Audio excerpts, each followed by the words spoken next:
guys! So today I'm going to be doing the Epic Reads book tag, and I was tagged by Loving the Language of Literacy, and I will have her link along with the Epic Reads YouTube channel link down below so you guys can check them out. I thought this tag was super cool and I was very excited to be tagged, so I'm just going to get on to the questions. When I saw that I was tagged for this tag, I was like, great, because these questions are difficult, so it took me a little while to find out what I was going to be saying, but you know, I got you guys, so let's get started. The first question is, if you could invite any author and one of their fictional characters to a tea party, who would it be and what would you serve them? I would be choosing Essie Hinton or Susan and Dallas from The Outsiders as my two people, because I just think that would be such an interesting conversation to have with Susan. She wrote this book when she was 16 years old and a junior in high school. And I'm 17 years old and a junior in high school, and there's no way that I could write this book. What kind of 16-year-old can write a book about socias and greasers and these guys having this big quarrel going on, you know? I think that's so funny, and I would never be able to write that at this age. So the fact that she wrote this, like, award-winning book at 16 years old is absolutely crazy, and I would want, you know, her to have the tea party with me along with Dallas, who is my favorite character from this book. I just absolutely love him. And I don't really know what I would serve them. Probably something good, you know.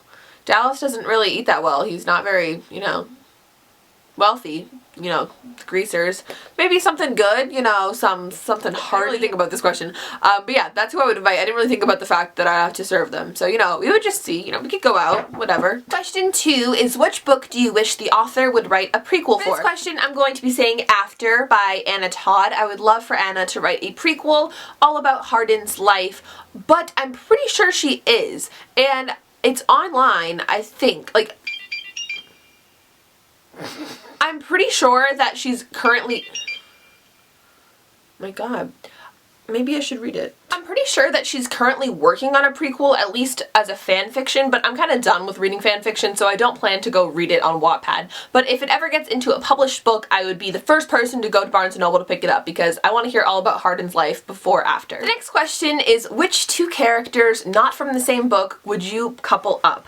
And for this, it took me a while to think of a couple, but I think I got the perfect couple right now. The first person would be from Beautiful Disaster, and that is America. You know, America's in a relationship with Shepley, but I think that America would get it on very well with Mr. Warren from Maybe Someday. These are both secondary characters, but I could just see them together so well. And I think that's just because, you know, Warren has a girlfriend too, obviously, but Warren's girlfriend really reminds me of America, so I think they would get along well, and I think that they would make a great couple. So, you know, if they ever want to, you know, make a book about Warren and America, you know, coupling it up, I'd be down. Question 4 is, if you ran into your favorite author on the subway and you could only say one sentence to them, what would it be? And for this, my favorite author is Miss Colleen Hoover, the queen of new adult, and my one sentence to her would probably be something like, you know, why? Or it would be like, are you trying to kill me?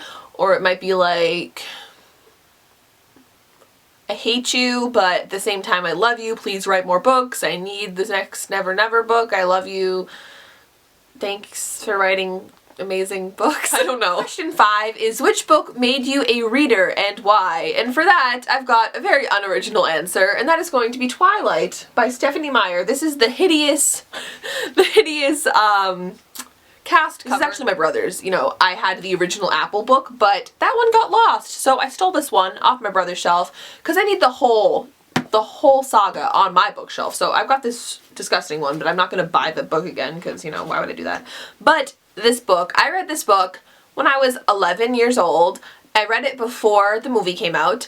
I think I read like Twilight and New Moon, and then the first movie came out, I believe, and then I finished the series, and then by that time New Moon had come out. But yeah, this series, I was hooked. I was hooked when I read the series when I was 11 years old. It was like all people were talking about, and I was like, ooh, vampires, that sounds fun. Ooh, Edward Cullen. And I was obsessed. Like, obsessed with the series, which you probably wouldn't think for me, considering that I don't read books like this at all anymore, but I was so into this series. It was everything I was about when I was 11 years old. So yes, this series definitely got me into reading. After I read this series, I was like, what else can I read? So definitely introduced me to reading. Next question is, if your bookshelf caught on fire, what would be the one book you would save? And for this, I'm going to be saving As Often as Miracles by Clementine von Radics. Now it looks like this. It comes with this little piece of paper that's like a map and it like goes in it, but mine's kind of ripped as you can see.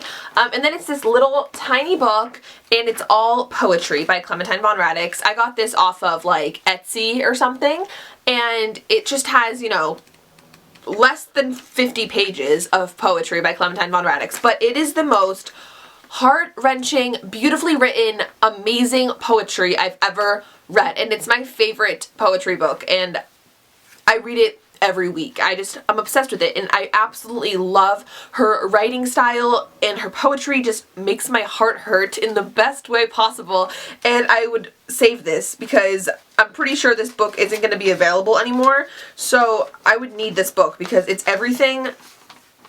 It's everything. I don't really know what else to say. I just love it so much. I'm a huge poetry nut, and this is one of my all-time faves, and I would need this. I could not let this burn. So yes, definitely As Often as Miracles by Clementine von Radics. Next question is number 7, and it is, which dystopian world would you live in if you had to live in one of them?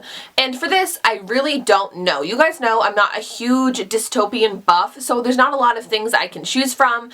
I guess I would choose, you know, the Selection world, because that's really the only like dystopian series I've read recently, and it doesn't seem like that bad. Like I could be in like the casting system, and I could probably work with what I got. You know, if I was in like America's Cast, it's artistic stuff, I could work that. You know, I could be like the princess. I could try, you know, I could try to win that selection, you know, and make my way to the top. So I guess that's what I would choose, because I just don't have any other options really, because I don't read dystopian, but you know, I would be down. The last question is number 8, and it is, what is your most epic read of all time? And for this, I'm going to be choosing Looking for Alaska by John Green. This is the beautiful new 10-year anniversary edition. Look at the underness. Look at that. Isn't that gorgeous? I'm obsessed with this. I had to buy it. If you guys watch my channel, you know this book means so much to me. It means basically everything to me, and it's my favorite book by John Green. It's one of my all-time favorite books, and it's such an epic read. It has everything. I honestly don't even have words to describe how much I love this book and how much this book truly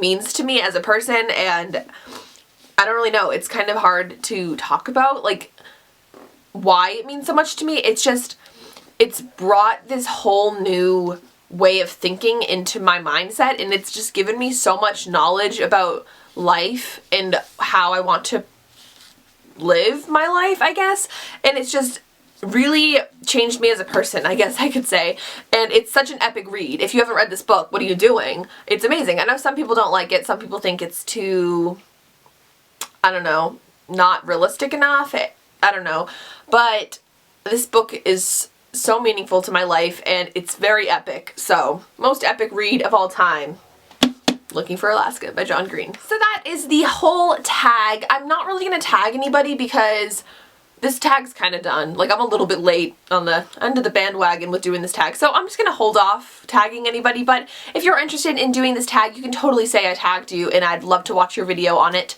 So yeah, I hope you guys enjoyed this video. Make sure you give it a thumbs up if you did, and subscribe to my channel if you haven't already, and I hope you guys all have a very wonderful day. Bye!